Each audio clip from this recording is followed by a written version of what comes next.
بسم اللہ الرحمن الرحیم۔ السلام علیکم۔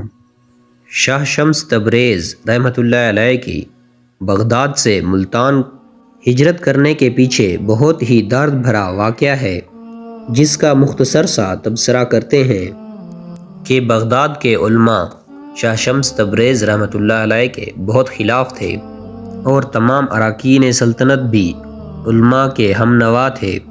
بادشاہ کے بھرے دربار میں حضرت شاہ شمس تبریز رحمۃ اللہ علیہ کی کھال کھینچ لی گئی اور اس حالت میں بغداد سے نکال دیا گیا۔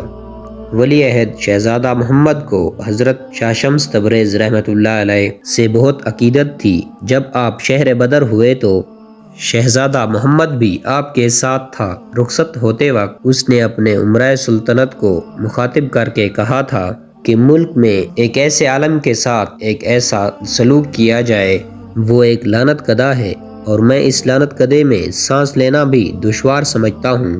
یہ کہہ کر شہزادہ محمد بھی شاہ شمس تبریز رحمۃ اللہ علیہ کے ساتھ ملک سے باہر نکل گئے۔ بغداد سے نکل کر حضرت شاہ شمس تبریز رحمۃ اللہ علیہ نے ہندوستان کا رخ کیا اور طویل مسافت طے کر کے ملتان پہنچے، اور پھر اسی تاریخی شہر میں سکونت پذیر ہو گئے۔ اہل بغداد کی طرح ملتان کے لوگوں نے بھی شدید مذمت کی۔ ایک بار یوں ہوا کہ حضرت شاہ شمس تبریز رحمۃ اللہ علیہ کو گوشت بھوننے کے لیے آگ کی ضرورت پڑی۔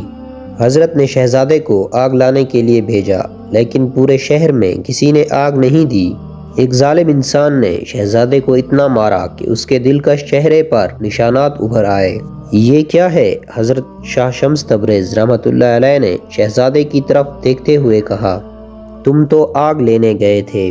شہزادے محمد نے پورا واقعہ سنایا تو حضرت شاہ شمس تبریز رحمۃ اللہ علیہ کو جلال آ گیا۔ آپ نہایت غصے میں اپنی خانقاہ سے نکلے، گوشت کا ٹکڑا ہاتھ میں تھا۔ پھر آپ نے آسمان کی طرف دیکھتے ہوئے اور سورج کو مخاطب کرتے ہوئے کہا، تو بھی شمس میں بھی شمس، میرے اس گوشت کے ٹکڑے کو بھون دے۔ اتنا کہنا تھا کہ یکایک گرمی کی شدت میں اضافہ ہو گیا۔ پھر یہ گرمی اتنی بڑھی کہ اہل ملتان چیخ اٹھے، در و دیوار جل رہے تھے، اور پورا شہر آگ کی بھٹی بن کر رہ گیا تھا۔ کچھ باخبر لوگوں نے یہ کیفیت دیکھی تو حضرت شاہ شمس تبریز کی طرف آ گئے اور عرض کرنے لگے، کیا چند نادانوں کی سزا پورے شہر کو دے ڈالیں گے آپ؟ یہ نادان نہیں، سفاک ہیں۔ حضرت شاہ شمس تبریز رحمۃ اللہ علیہ نے سخت لہجے میں فرمایا، آگ جیسی بے قیمت چیز نہیں دے سکے اور میرے محبوب کے چہرے کو زخموں سے سجا دیا۔ آخر کیا جرم تھا اس کا؟ جانتے ہو یہ کون ہے؟ بغداد کا شہزادہ ہے، میری خاطر دروازے دروازے پر بھیک مانگنے گیا۔ میں اس کے زخموں کو کیسے ٹال سکتا ہوں؟ جب تک سارے شہر کے لوگوں کے جسم آبلوں سے نہیں بھر جائیں گے، میں انہیں معاف نہیں کر سکتا۔ یہ آپ کے مقام سے واقف نہیں، خدا کے لیے انہیں معاف کر دیجئے۔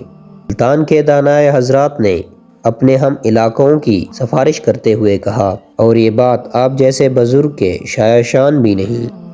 خیر، جب خدا کو درمیان میں لے آئے ہو تو معاف کیے دیتا ہوں۔ حضرت شاہ شمس تبریز رحمۃ اللہ علیہ نے مقامی لوگوں کی جماعت سے فرمایا، اور پھر سورج سے مخاطب ہوئے کہ اپنی حرارت کو کم کر دے۔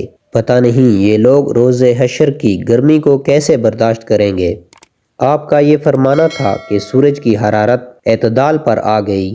خدا تعالیٰ کو معلوم کہ یہ واقعہ کیسے پیش آیا تھا، مگر ملتان کی عوام ملتان کی اس گرمی کو اسی واقعے کا سبب سمجھتے ہیں۔